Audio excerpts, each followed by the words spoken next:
그러던 중에 아주 기이한 구조물을 발견합니다. 그런데 이때 등산객들이 에? 무슨 소리 하시는 거예요? 저희는 그런 적이 없는데요? 혹시 최근에 지갑을 잃어버리신 적이 있습니까? 정말 별의별 신상 정보를 살인범이 다 알고 있다는 거니까요. 좀 이상한 현상들이 벌어졌는데 가만히 있던 물건들이 떨어지고 방문이 이제 제멋대로 열렸다고. 누가 범인 같습니까? 김순경이죠. 모든 증거가 예, 김순경을 김순경. 가리키고 있죠. 근데 정말 놀라운 게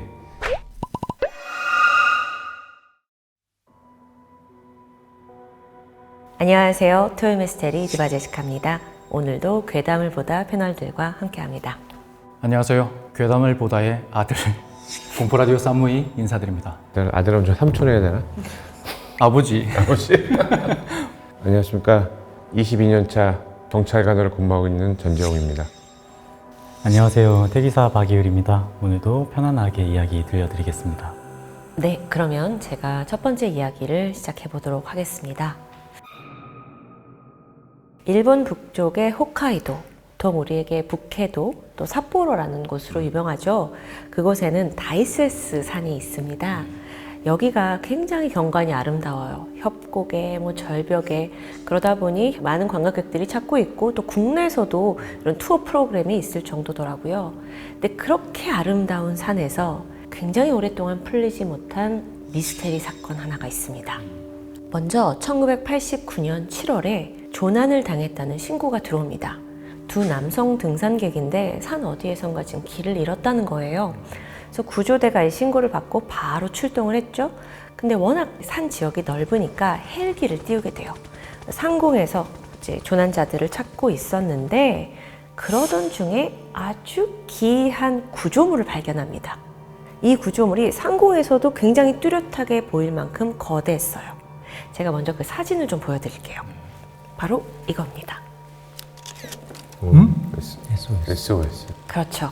맞아요. SOS 구조물이었던 거예요.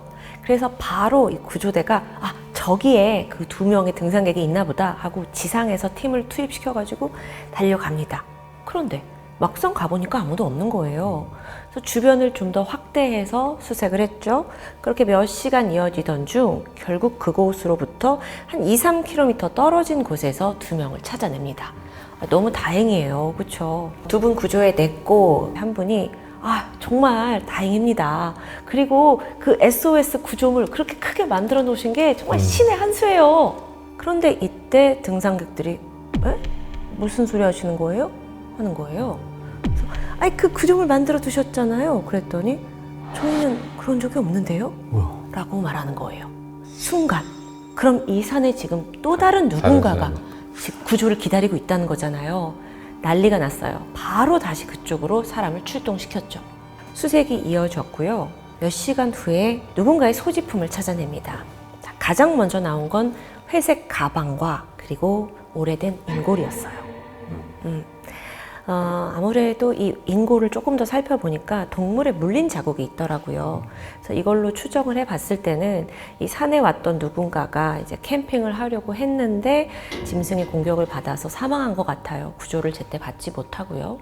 그래서 경찰들이 이 유리품 중에 회색 가방을 열어보게 돼요. 그랬더니 접시, 컵, 세면도구 여러 가지 물건들이 들어있었고요. 그러다가 여기서 좀 눈에 띄는 게 있습니다. 뭐였냐면 라디오 기능이 되는 레코더, 녹음 기능 있는 그게 있었고 또 거기에 이렇게 틀 수 있는 카세트 테이프 4개가 들어있었어요.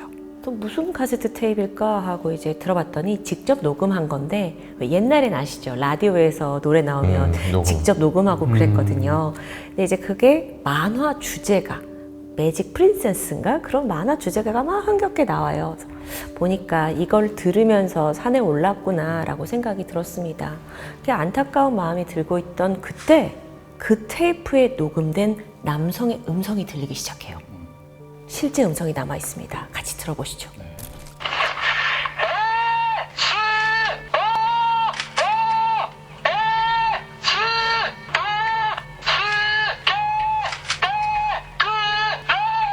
테이프 속의 남성은 SOS 구조 신호를 보내고 있었던 거예요. 그런데 사실 여러분은 지금 짧은 버전만 들으신 건데요. 뒤에 이야기가 더 있습니다. 남자가 뭐라고 하냐면 벼랑 위에 있어요. 내려갈 수가 없어요. 그리고 또 어떤 이야기는 저는 아까 헬기가 있던 곳에 있어요 라고도 얘기를 해요. 네. 또 한 말로는 나무가 우거져서 나갈 수 없어요. 끌어올려 주세요. 굉장히 구체적인 내용들이었어요. 그러니까 아까 그 구조된 그 사람들 말고도 또 다른 사람이 있었다는 얘기가 되잖아요. 그래가지고 경찰이 난리가 나서 이제 지난 몇 년간 실종자 목록 그리고 산에 들어왔던 사람들을 다 찾아봤더니 결국 5년 전에 이 산에 왔다가 실종된 남성 회사원 A씨라는 게 밝혀집니다. 그런데 반전이 생겨요. 지금 회색 가방과 인골이 있었고 테이프가 나오잖아요. 그러면 아, 이 사람이 결국 구조를 받지 못하고 이렇게 세상을 떴구나. 이제 모든 게 좀 퍼즐이 맞는 듯 하죠. 그 발견된 인골을 가지고 부검을 해본 결과가 나오거든요. 근데 여기서 좀 이상한 점이 있었죠. 대퇴부와 골반뼈가 나왔어요. 근데 그걸 통해서 추정을 해보니까 25세에서 35세 사이에 160cm 정도의 A형 여성이라고 나온 겁니다. 목소리 그렇죠. 남성 같아. 그래서 아니 이게 왜 여성이야? 그리고 애초부터 지금 이 사람이 저 SOS 구조물을 만들어놨을 텐데 이게 어떻게 여자가 혼자가 만들 수 있어? 라는 생각도 들잖아요. 여러분 사실 사진으로만 봐서 그 구조물이 지금 어느 정도 사이즈인지 가늠이 안 되시죠? 근데 그게 자작나무 3개를 다 부셔서 쌓아가지고 만든 거예요. 그래서 실제로 그 글자 한 면이 5m 정도 됩니다. 획 하나가? 글자 한 면이. 그래서 이게 꽤 큰 거예요. 와. 아니 그걸 어떻게 여자 혼자 만들었다는 거야? 말이 안 되지 하던 시점에 네 맞아요. 사실 그때 당시에 검사에 오류가 좀 있었던 거예요. 그래서 바로 다음으로 아닙니다. A형 남성이랍니다 라는 결과가 나오면서 휴 이거 하마터면 진짜 엄청난 미스테리가 될 뻔했네 하던 중이었어요. 그리고 얼마 후에요. 경찰들이 아무래도 이 지역에서 조금 더 수사를 해봐야겠다. 왜냐면 이 물건 외에도 있을 것 같다 싶어가지고 반경을 넓히게 되는데 아니나 다를까 이번에는 더 확실한 소지품이 나오게 됩니다. 이번에는 더 정확히 남성의 면허증과 시계 그리고 두개골이었어요. 확인해 보니까 그 회사원 A씨의 면허증, 시계 이걸까지 나온 거예요. 너무나 안타깝잖아요. 그러던 와중에 이제 경찰이 조금 더 수사를 더해서 이 남성이 정확하게 이 산에 오기 전에 어디 머물렀는지를 조사하던 중 그 숙박시설 사장님이 그를 기억하고 있더라고요. 그때 사실 안타까운 일이 있었는데 우리 숙박시설에다가 가방을 남겨놓기도 했대요. 그래서 뭐 이런저런 이제 그분이 사망하셨다 하는데 여기서 사장님이 하는 말. 근데 그때 혼자가 아니었는데 어떤 여자랑 같이 있었어요. 여자요? 커플이 왔던 거예요. 네. 그러니까 사실은 이 남성만 실종자 명단에 있었지만 여자가 같이 와서 있었던 겁니다. 그리고 이 두 사람 다 실종 상태였고요. 마지막으로 발견된 두개골이 있었다고 했잖아요. 네. 나중에 DNA를 조사해 보니까 이 두개골은 여성의 것이더라고요. 자, 이로써 커플이 왔다가 산에서 조난되고 구조물 만들고 뭐 테이프도 남겨놓고 이 가방들 다 이제 어느 정도 정리가 되시죠. 그렇게 일단락 되는 줄 알았어요. 다음 문제는 어디서 발생하냐면 이제 이 유류품 쫙 걷어서 유족에게 갖다 줬습니다. 근데 유족이 뭐라고 하냐면 이상해요. 뭐가 이상하신데요? 이 면허증, 시계 다 저희 거 맞거든요. 근데 이거 회색 가방은 우리 아들 거 아니에요. 그리고 이 테이프에 있는 목소리 이거 우리 아들 아니에요. 그러는 거예요. 경찰이 또 난리가 났죠. 아닙니까? 아니라는 거예요. 그러고 생각해보니까 좀 이상한 점이 있어요. 그 테이프에서는 분명 벼랑 위에 있다. 나는 움직일 수가 없다. 라고 말을 했었는데 사실 이 회색 가방은 다시 이 구조물 근처에서 발견이 됐거든요. 즉 이건 또 다른 조난자가 있다는 얘기예요. 이 산 안에. 그런데 이 테이프가 언제 녹음이 됐는지도 모르고 지금 상황을 모르는 거죠. 그래서 일본 경찰이 더 들어갔어요. 물건을 다 뒤졌죠. 또 뭐가 나옵니다. 이번에 작은 배낭이었는데 이 안에 만화책이며 그냥 산에 올 때 누군가 취미 생활을 하려고 가져온 여러 가지 물건들이 있었더라고요. 그런데 그 중에서 하나의 어떤 쓰레기 봉투 같은 거에서 이게 1983년에 만들어진 거라는 걸 확인합니다. 즉 이 모든 기록을 토대로 1983년에 누군가가 조난됐어요. 그리고 그 산에서 목숨을 잃었죠. 그리고 1년 뒤인 1984년에 커플이 또 왔던 거예요. 그리고 아마 이 커플이 이 물건을 찾았다고 볼 수밖에 없어요. 왜냐하면 이들의 유골 옆에 그 가방이 놓여 있었으니까요. 그러니까 결국 이 조난자들, 산에 갇힌 사람들의 소지품, 유류품들이 뒤섞이고 뒤섞여서 후대의 사람들은 실제 거기에 누가 있었는지조차 파악하기 힘든 미스테리 같은 사건이었다는 거죠.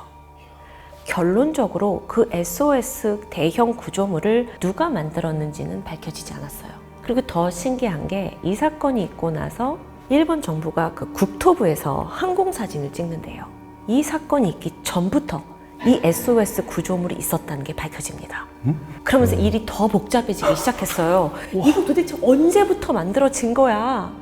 하지만 이 사건만 계속 파고 있을 수 없잖아요. 그렇기 때문에 같은 해에 결국 사건은 일단 종결을 했고요. 이 SOS 구조물, 누군가의 한이 서려 있을 수 있지만 정부에서는 철거를 명령합니다. 그래서 싹 다 없어졌다고 해요. 하지만 결국에는 일본 사람들도 이 산에서 과연 몇 명이나 살아 돌아오지 못했는지는 미스테리로 남아있죠. 이야, 그 SOS 구조물을 네. 누가 만들었는지는 뭐 크게 중요치는 않겠지만 지금 DNA 기술로는 아마 찾을 수 있지 않을까 생각되는데, 왜냐하면 그 나무 같은 데 보면 굳이 장갑을 끼지 않았다면 그 사람의 피부 조직이라든지 어떤 그런 각질 같은 게 남아있을 테니까 맞아요. 비가 와서 다 굳이 추적을 한다면 그렇게 비가- 알아낼 방법이 있지 비가 않을까. 오고 눈이 오고 그래서 다 밑에 깔려 있을 수도 있으니까요. 밑에 있을 겹겹이 쌓아뒀다고 했으니까. 맞아요. 저는 근데 그것도 그건데 애초부터 이제 산을 갈 때는 자연을 대할 때는 조금 더 조심하는 마음으로 가야 되지 않나. 그렇게 실종자가 많이 발생하는 산에 가는 사람도 조심해야 되고 또 뭐 그걸 관리하는 당국도 좀 길이나 이런 표시를 잘 해놨어야지. 이렇게 실종자가 계속 나오는 거 너무 이게 위험하잖아요. 너무 오래된 실종자면 DNA 자체가 없을 수가 있습니다. 아, 그래요? 맞다. 대조를 해야 되는데 대조를 해야 되는데. 네. 그렇게 오래된 거면 없을 것 같은데. 그래서 이 사건이 굉장히 일본에서 유명한 사건이에요. 아직도 풀리지 않는 미스테리로 남아있죠. 자, 이번 이야기는 어떤 분이 지갑을 잃어버린 후에 겪게 되는 아주 소름 끼치고 끔찍한 우연에 관한 이야기입니다. 자, 이번 이야기의 제보자분을 B씨라고 할게요. 이 B씨는 타고난 체질이 원체 기가 약하다고 해야 할까요? 뭘 먹어도 살이 찌지 않고 툭하면 남들 눈에 보이지 않는 헛것을 보고 심할 때는 한 달에 20일 동안 연속으로 가위에 눌리는 참 고생이 많은 분이셨어요. 너무 힘들겠다. 네. 그런 B씨가 몇 년 전에 대학교 시험 기간에 있었던 일이에요.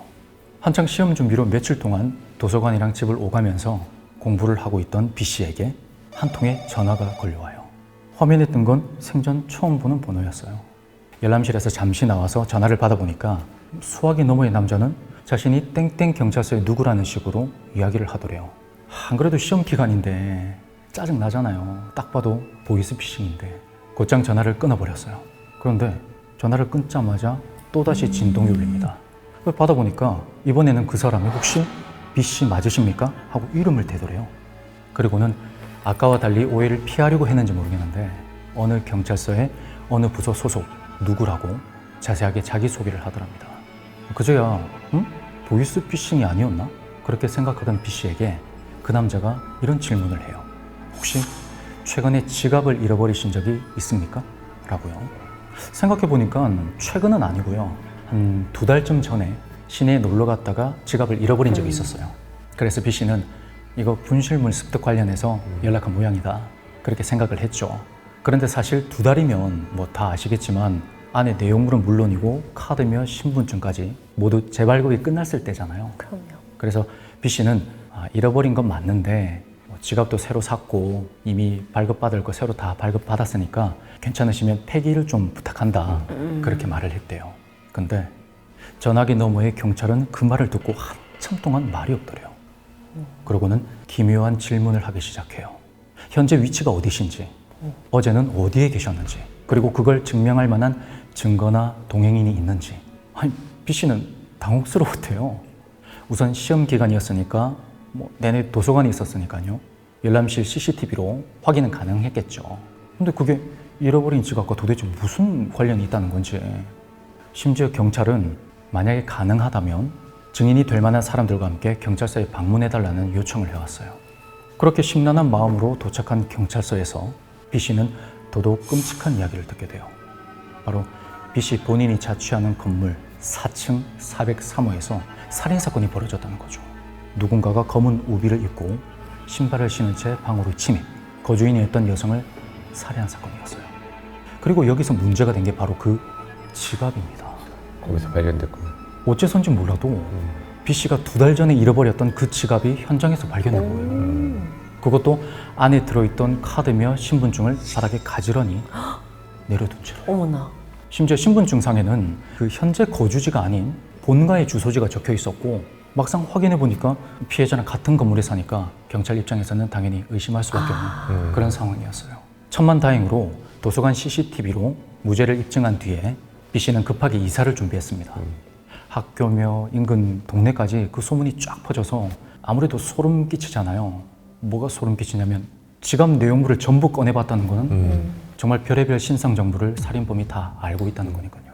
한동안 말도 못하게 심란한 날들이 이어졌습니다. 그렇게 이삿날이 정해지고 나서야 B 씨는 긴장이 조금씩 풀렸고, 근데 스트레스를 도저히 견디지 못한 B 씨가 이사 준비를 마친 후에 친구들과 함께 드물게도 폭음을 했습니다. 네. 그렇게 간신히 비틀거리면서 도착한 집에서 B 씨는 정신을 차릴 수가 없었대요. 그리고 곧 기절하듯이 잠이 듭니다.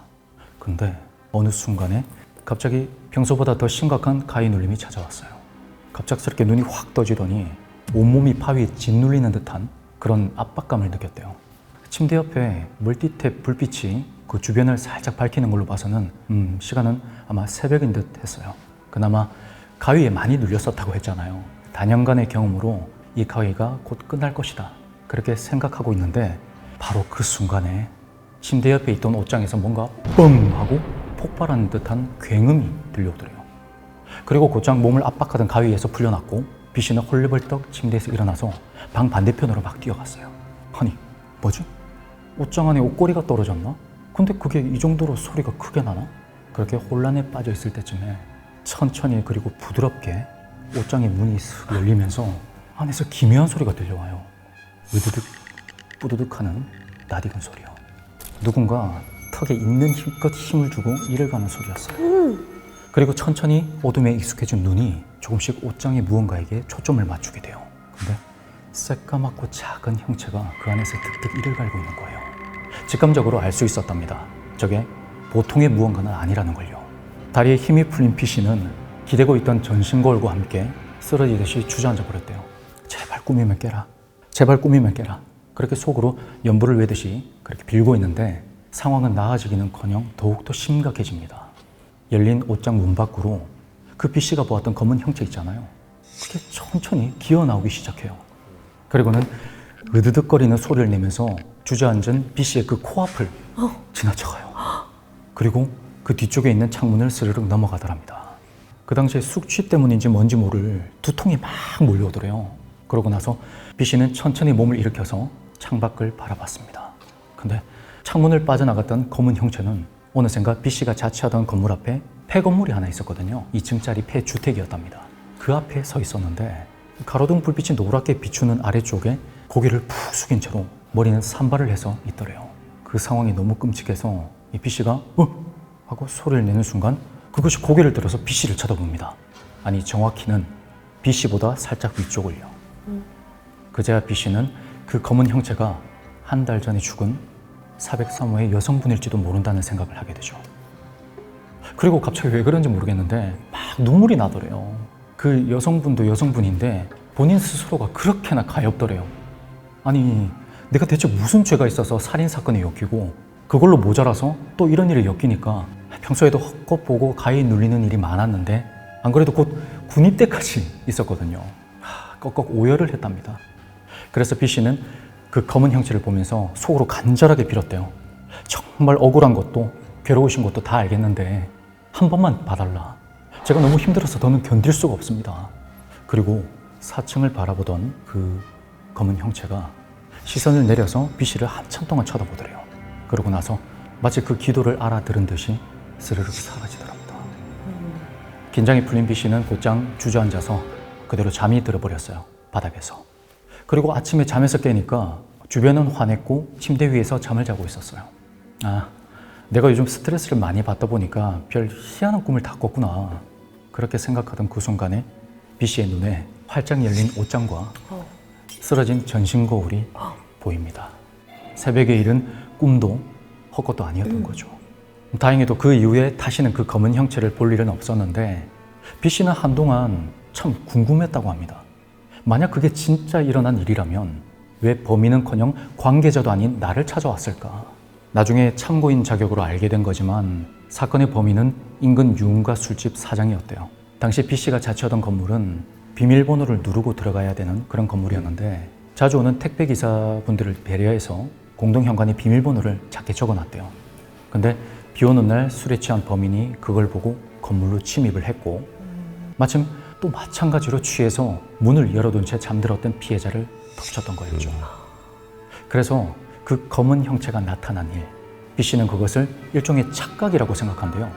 무슨 착각이냐면요. 검은 우비를 입은 채 범행을 저질렀던 남자, 그리고 현장에 놓여있던 지갑과 신분증, 그 두 가지만을 확인할 수 있었던 그 403호 여성분이 뭔가를 쫓듯이 착각을 해서 범인이 아닌 자기를 찾아왔던 게 아닌가, 그런 착각 말이죠. 어쩌다 그 지갑이 범인의 손에 들어갔는지는 영영 알 수 없는 채로 몇 년 전 B 씨를 괴롭히던 그 끔찍한 사건은 그렇게 마무리가 되었어요. 이 사연을 받고 왜 범인이 제보자분의 윗집에 가서 범행을 저질렀고 왜 하필 그곳에 제보자분의 신분증이 있었는지 이게 좀 의문이실 텐데요. 맞아요. 심지어 신분증 주소는 아까도 말했다시피 자취방 주소도 아니었어요. 본가 주소가 적혀 있었죠. 제 생각에는 이 범인이 이렇게 침입을 해서 대담하게 살인까지 저질렀잖아요. 이 사람은 예전에 직접 혹은 간접적으로 어떤 범죄에 대한 경험이 있거나 노출이 된 사람 같아요. 그래서 제보자분이 지갑을 우연히 주었을 때 보통 사람이면 남의 물건이니까 그냥 놔두거나 아니면 경찰서에 갖다 주거나 할 텐데 이 사람은 지갑에 신분증까지 있으니까 이걸 언젠가 나중에 다른 범죄에 이용할 생각으로 보관했던 게 아닌가. 그래서 살인을 저질렀을 때 자신이 주운 신분증 생각이 나서 일부러 보란 듯이 거기에 펼쳐두고 간 게 아닐까 싶어요. 저는 이게 현장을 조작한 거라고 생각하는데 실제로 국내 사건 중에 고향 아내 살인 사건이라고 있습니다. 남편이 집안에서 아내를 살해했고 그 현장을 마치 강도가 든 것처럼 꾸며놓고 슬퍼하는 척 연기까지 했어요.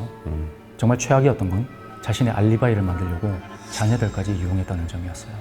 그리고 살해 현장에서 담배꽁초 2개가 발견됐는데 형사님들은 이걸 범인이 외부에서 주워다가 거기다 가져다 놓은 걸로 판단을 했습니다. 왜냐하면 담배에 묻어있던 DNA는 범인과 피해자의 것도 아니었고 그리고 기존 전과자의 것도 아니었거든요. 저는 이 제보를 처음 봤을 때 아마 제보자님의 신분증이 현장에서 발견된 것도 이 사건과 비슷한 맥락이 아니었나 싶더라고요. 그러니까 그 지갑 주인이 범인인 것처럼 이렇게 꾸미려고 네. 했던 거죠, 사실. 근데 진짜 의문이었던 건 그 검은 형체가 만약에 그 여성분이었다면 어떻게 찾아갔을까? 그걸 알고 예. 그 지갑의 주인을 알아내고 이 B 씨에게 찾아갔던 걸까 조금 의문이긴 하더라고요. 일단 지갑 같은 경우에 우리가 평소에 갖고 다니는 핸드폰 이런 소지품 같은 것도 그 기운을 탈 수가 있어요. 저번 시간에 말씀드렸던 어떤 중고 이런 것도 물건에 그 사람의 기운이 묻기 때문인데 지갑도 대표적이기 때문에 부적을 지니고 다닐 때 보통 베개나 지갑 이런 게 좀 많이 하는. 그 기운을 이제 타고 왔나 보다. 특히 기운이 실리는 어떤 물건들이 있나 봐요. 네. 뭐 속옷, 뭐 지갑, 뭐 이런. 그렇죠. 대표적인 물건들이 좀 있죠. 그 중에 지갑은 정말 대표적인 물건 중에 하나죠. 이야, 궁금증이 어느 정도 풀리네요. 저는 이번 시간 그 위자보드에 대해서 말씀을 드리려고 해요. 위자보드가 뭐죠? 이 위자보드가 이제 유래부터 제가 하나 좀 말씀드리려고 하는데 귀신을 부르는 강령술, 위험한 강령술 중에 하나예요. 위는 그리고 자는 프랑스어 독일어로 yes, 맞다라는 뜻이에요. 위, 맞습니다. 위. 맞네요. 위. 정확한 유래에 관해서는 좀 말이 많지만 프랑스 근방의 집시들이 영혼을 불러가지고 그 본인들이 궁금한 것을 물어보는 용도로 뭐 시작이 되었다고 합니다. 네. 이게 계속 유럽에도 미국에도 퍼지고 사건 사고들이 계속 발생을 하다 보니까 그 유럽권에서는 이 위자보드를 금지하는 금지령이 법적으로까지 만들어졌다고 하고 있어요. 심할 경우에는 화형, 사형까지 했다고 합니다. 유럽권에서. 네, 이 위자보드에는 알파벳들이 무지개 모양으로 위에 하나, 밑에 하나, 그 밑에 숫자가 이렇게 적혀 있어요. 그리고 양쪽 위에 yes, no가 적혀 있고 그 이제 밑에 굿바이, 맨 밑에 굿바이라고 적혀 있어요. 그러니까 잘 가라는 뜻이죠. 이 모든 거를 그리고 가리키고 움직이는 포인터가 있어요. 사용 방법을 간단하게 말씀드리면 두 사람 이상이 포인터에 손을 얹고 영혼을 큰 소리로 외쳐 부른 이후에 질문을 시작하면 돼요. 저희는 애초에 악령을 부르지도 않고 그리고 그럴 필요도 없지만 이 허가에 진행이 되어도 신에서 저희를 이렇게 지켜주시는 경우가 있어요. 위험에서 대비할 수 있는 어떤 순간들을 빨리빨리 캐치하게끔 해주시는데 일반인 분들이 이걸 했을 때는 어느 영역에서 어느 영웅들이 올지 모르기 때문에 절대 알 수 없어요, 그거는. 그래서 내가 특정 영혼을 불렀다고 해서 그 영혼이 올 거라고 생각하시면 절대 안 됩니다. 네. 그리고 이 위자보드를 이제 하실 때 규칙이 있는데 첫 번째, 혼자 하지 않기. 네, 두 번째, 무덤가에서 하지 않기. 세 번째, 자신의 미래에 대해서 묻지 않기. 네 번째, 15분 이상 하지 않기. 다섯 번째, 영에게 모습을 드러내달라고 하지 않기. 또 여섯 번째, 끝날 때 굿바이를 가리키고 영혼에게 허가받고 끝내기. 룰이 너무 많아가지고 그쵸. 기억할 게 그럼 아예 안 많네요. 하면 되지 않습니까? 내 말이 그거예요. 너무 진짜 내가 이거 하고 싶은 얘기야, 이게. 그리고 그 조조라는 명칭의 영혼이 등장했을 때 그 게임을 중단해야 된다는 규칙이 있다고 하는데 제가 이거를 보면서 위자보드 자체가 광범위하게 불러들이는 강령술이기 때문에 조조라고 속이고 오는 귀신이나 악령들이 많을 거라고 제가 추측을 하고 있어요. 네, 그래서 애초에 위험한 강령술이니까 아까 말씀드렸다시피 시작부터 중단해야 된다는 생각이에요, 저는. 네, 어차피 말 안 들으실 수도 있겠지만 근데 조조라는 게그 삼국지의 조조는 아니죠. 전혀 이게 아무래도 위자보드라서 조조 이런 거 아닐까 싶어요. 네. JOE. 네, 제요. 지오. 네. 이게 이전 사례에서 네. 어떤 이제 뭐 사람이 그걸 하다가 조조라는 악령을 만났나 봐요. 네. 그래서 그 조조라는 악령을 만났을 때 뭐 큰일이 있었는지 그게 기록이 돼서 이제 조조에 나오면 피해야 된다라고 하는데 이건 분명히 말씀드리는 건데 광범위하게 불러드리는 거기 때문에 조조라는 명칭의 귀신이 아닐 가능성이 큽니다. 네. 위자보드로 인한 사건 중에 이제 굉장히 유명한 일화인 페루 집단 발작 사건 이게 있는데 2016년 4월 18일 페루 북부 타라포토시에서 그 엘사 페레이라 플로레스라는 중학교가 있대요. 이게 실화인데 학생 한 명이 수업 도중에 발작을 일으킨 사건이에요. 근데 이 여학생이 수업 시간에 검은 남성이 보인다고 이게 쓰러져가지고 앰뷸런스를 이용해서 병원에 이송이 됐는데 계속 반복적으로 한 달간 이러한 상황이 발생해가지고 80여 명의 학생들이 실려 나갔다고 합니다. 이거 아주 유명한 사건이에요. 네. 80몇 명. 네. 뉴스 기록도 되게 많이 남아 있어요. 맞아요. 실제 실려가는 사진들이 있어요.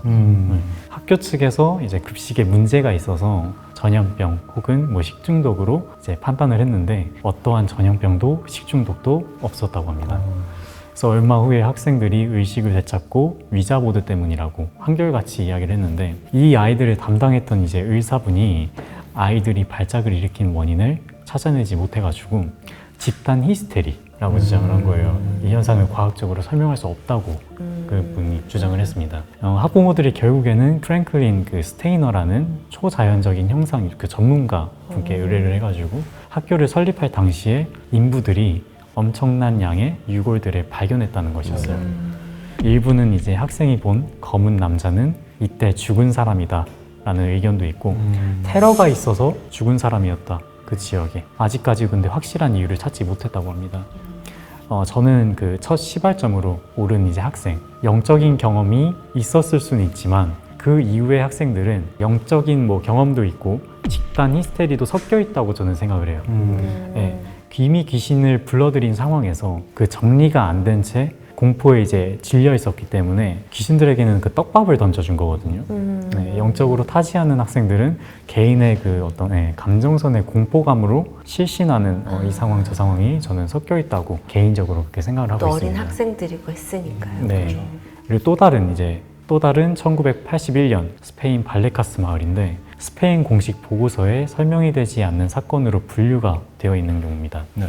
18살 그 한 소녀가 그 친구들이 죽은 남자친구와의 소통을 위해서 위자보드를 이용했는데 그 진행 도중에 선생님이 들이닥쳐가지고 그 위자보드의 판을 이렇게 깨버린 거예요. 네. 네. 굿바이 하고 해야 되는 그렇죠. 원래는 굿바이를 해야 되는데 그 순간 이상한 연기가 그 소녀의 코와 입에 빨려 들어갔대요. 그 지켜본 친구들이 그 순간에. 그리고 그 이후부터는 반복되는 검은 그림자를 보고 극심한 고통 그리고 급작스러운 발작들을 일으켰다고 합니다. 혼수 상태에 빠져가지고 결국에는 이 소녀가 세상을 떠났다고 합니다. 어머나.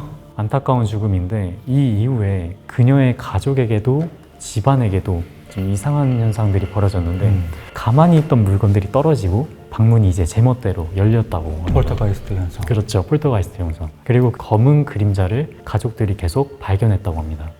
결국에는 경찰에 도움을 요청했고 경찰들도 수사를 이제 맡으면서 기이한 현상을 겪었는데 제일 놀랐던 건 그 소녀의 방에 있던 영정사진이 정말 이유 없이 난데없이 불에 다 사라졌다는 거예요. 그럴 수가 있나? 그냥 자체로 막 불이 났어요? 자연 발화? 네, 자연 발화. 뭐지? 그래서 경찰들도 그 명확한 원인을 찾지 못해가지고 아직도 스페인에서 이 사건을 기이한 현상으로 공식적으로 기록이 됐다고 합니다. 그 이렇듯 이제 귀신을 부르는 술법을 썼을 때는 절대적으로 좋은 결과를 내지 못해요. 아무 일이 없었다 할지라도 진짜 옆에서 왔다 갔다 하는지 이런 걸 알 수도 없고요. 그래서 연고 없는 출처 없는 귀신이라는 존재 자체가 인간에게는 절대로 득이 되는 존재가 아니기 때문에 절대로 이러한 경영수를 어떤 상황에서도 제가 권장을 할 수가 없습니다. 보면 이율님은 으스스한 이야기로 시작하지만 마지막은 그러니까 하지 마세요. 그러니까 가지 마세요. 네. 라고 끝나는 것 같아요. 그쵸. 근데 지난번 그 혼숨, 아. 그러니까 나홀로 숨바꼭질에 대한 언급을 잠시 하셨잖아요. 맞아요. 근데 거기 댓글에 언젠가 꼭 해봐야지 이런 댓글을 제가 본 것 같아요. 하지 말라면 꼭 좀 하지 더 하고 말라. 싶은. 그렇죠. 그리고 제가 어떻게 보면은 간단하게 설명을 드리고 마지막에 하지 말라고 하는 게 많아요. 이게 보통 저희가 나누는 이야기들이 뭐 괴담도 있고 광영술도 있고 그 주제들이 많잖아요. 근데 대부분이 정말 하지 말아야 되는 거기 때문에 제가 좀 간단하게 이렇게 말씀을 드리는데 아까 말씀하셨다시피 어떤 분은 청개구리처럼 말씀을 그렇게 받아들이고 어떤 분들께서는 왜 하지 말라고만 하냐, 너도 좀 이상하다 이렇게 반응하시는 분들이 있더라고요. 그럼 하시고 제보 부탁드립니다. 아름다운 결말이네요. 네. 제가 들려드릴 사건은 제가 경찰을 처음 들어와서 이제 저도 교육을 받으면서 알게 된 사건인데 아직까지도 이제 잊혀지지 않는 사건이에요. 때가 1992년 11월 신림동에 있는 한 여관에 네. 김 모 씨가 애인하고 투숙을 합니다. 근데 김 씨는 아침 7시에 일어나서 잠시 외출을 합니다. 이를 보고 다시 여관에 가보니까 조금 전까지만 해도 멀쩡하게 잠을 자고 있던 자기 애인이 죽어 있는 거예요. 그래서 바로 이제 경찰에 신고했죠. 근데 경찰이 이제 수사가 들어가고 조사를 해보니까 그날 여관에서는 그 김 씨와 그 애인이 다투는 소리가 들렸다는 거예요. 김 씨가 애인과 이제 결혼 문제로 좀 약간 문제가 있었던 것 같다라는 증언도 있었습니다. 왜냐하면 김 씨 애인이 유흥업소에서 일을 했기 때문에 그 김 씨 부모님이 결혼을 반대했대요. 그래가지고 그런 다툼이 있었고 여관으로 누가 강제로 침입한 흔적도 없었고 좀 이상하죠. 네. 근데 좀 더 놀라웠던 거는 김 씨가 경찰관이었어요. 어머나. 경찰관. 그래요? 예, 그래서 계급은 그때 당시 순경이었고요. 그래서 김순경 관련된 사건으로 되게 시끄러웠던 사건이에요. 근데 김순경이 여관에서 나온 시간이 7시 경이었어요, 아침에. 그래서 가장 관건이 됐던 게 애인이 사망한 시간. 7시 이후에 사망했으면 김순경이 관련이 없는. 이 관련이 없는 거고 7시 전에 사망을 했으면 김순경이 유력한 용의자가 되는 거죠. 사람이 죽게 되면 시체가 이제 되면서 경직이 일어납니다. 사후경직. 사후경직. 그래서 우리 과수 요원들이 체온을 측정하고 그걸 국과수에 의뢰해 보니까 3시 30분에서 5시 30분 정도에 사망했다는 판단이 나옵니다. 그리고 또 김순경도 처음에는 자기는 애인하고 싸우지 않았다라고 얘기했다가 나중에 또 이제 진술을 바꿔서 다툼이 있었다고 또 인정합니다. 여기까지 보면 누가 범인 같습니까? 김순경이죠. 모든 증거가 예, 김순경을 증거. 가리키고 있죠. 근데 약간 몇 가지 이상한 점도 있었어요. 여관방 안에 이불 위에 족적이 있었는데 신발 자국이 있었는데 이게 김순경 거도 아니고 애인 거도 아니고 제 3자의 것이었어요. 근데 이제 여기서 또 가능했던 게 이런 점도 있습니다. 당시에는 이제 그렇게 현장 통제가 지금처럼 잘 되지 않을 때라서 물론 관계자들이 이제 왔다 갔다 하다가 올라갈 수도 있는 가능성이 있습니다. 그리고 여관 안에 제 3자의 것으로 보이는 모발 그리고 이제 DNA 등이 있었어요. 근데 이제 이거는 증거로 채택이 되지 않습니다. 여관방 특성상 사람들이 계속 왔다 갔다 하니까. 그리고 결국에는 김순경은 1심과 2심에서 징역 12년을 받습니다. 그리고 자기가 억울하다고 해서 이제 대법원까지 이제 갔습니다. 네. 누가 봐도 이거 김순경이 결국에는 범인이고 이렇게 끝날 것 같았는데 결정적으로 이 사건을 바꿀 만한 단서가 발견이 됩니다. 뭐예요? 이 사건이 일어난 지 1년 후에 경찰에서 이제 연말연시 특별 단속을 합니다. 단속을 하는데 그때 서모 씨라는 사람이 강도 혐의로 이제 체포가 돼요. 그래서 경찰관이 보니까 서 씨가 무슨 여자가 분명히 있을 것 같아요. 그래서 추궁을 하던 과정에서 서 씨가 내가 1년 전에 신림동 모 여관에서 여성을 죽인 적이 있다라는 진술을 하는 거예요. 어머나. 그래서 경찰이 이제 진짜인지 가짜인지를 이제 봐야 되니까 조사를 합니다. 조사를 해보니까 서 씨가 증언하기를 자기가 그 당시에 7시 20분경에 그 여관방에 들어갔는데 그 서 씨 애인이 자기를 보고 소리를 지르니까 그냥 자기도 목을 졸라서 살해를 하고 핸드백에 있던 돈을 갖고 나와서 도망갔다라고 합니다. 근데 여관방에 어떻게 잠겨있는데 들어가는지가 좀 이상하잖아요. 밀실 살인 사건죠. 예. 근데 정말 놀라운 게 그 서 씨가 우연히 길을 가다가 열쇠를 주신 거예요. 에? 근데 그게 여관방 열쇠였던 거예요. 어머나. 그래서 그러니까 그거- 어디 예, 여관 몇 호 예, 이렇게요? 써 있으니까 그걸 가지고 들어간 거예요. 어머나. 그래서 조사를 해보니까 여관 주인도 그때 당시에 열쇠를 잃어버린 게 맞고 자기는 아침에 TV를 보느라고 사실 누가 들어간지도 정확히 모른다 라는 증언이 있었던 거예요. 그리고 서 씨가 그 훔쳤다는 그 액수도 잃어버린 그 액수하고 똑같았고 현장에 가보지 않으면 모르는 그런 방 구조도 알고 있고 결정적으로 이제 신발 크기가 그때 발견됐던 족족과 일치를 했습니다. 그래서 경찰은 이제 서 씨를 그 진범을 체포하고 그 김순경은 무죄로 풀려나게 됩니다. 그런데 서 씨가 이제 본인이 자백을 한 거잖아요, 어떻게 보면. 그래서 형은 7년밖에 안 받습니다. 7년밖에 안 받고 그마저도 모범수로 특사로 이제 형기를 다 집행하지 않고 풀려나게 됩니다. 그럴 수 있어요? 7년밖에 자수를 했다라는 것 때문에. 예, 그게 참작이 된 것 같습니다. 원래 살인죄를 범하면 5년 이상의 형입니다. 그러니까 5년도 받을 수 있다는 거죠. 근데 더 놀라운 거는 서 씨가 출감하고 몇 년 후에 다시 살인을 저질러요. 그래서 결국에 무기징역을 받고 수감돼 있죠. 역시. 예, 사람은 고쳐 쓰는 게 아니라고 하더니 네. 참 쓸쓸한 감정이 많이 듭니다. 그게 편법으로 이용되면 정말 위험할 것 같은데요. 그리고 김순경이 이제 범인으로 지목된 가장 큰 이유 중 네. 하나가 아까 말씀했던 사체의 사망 시간. 맞아요. 사망 시간이 이제 3시 반, 5시 반 사이로 나왔잖아요. 그런데 그거를 조사를 해보니까 그때 현장에 누군가 이제 창문을 환기시킨다고 창문을 열어놨다는 거예요.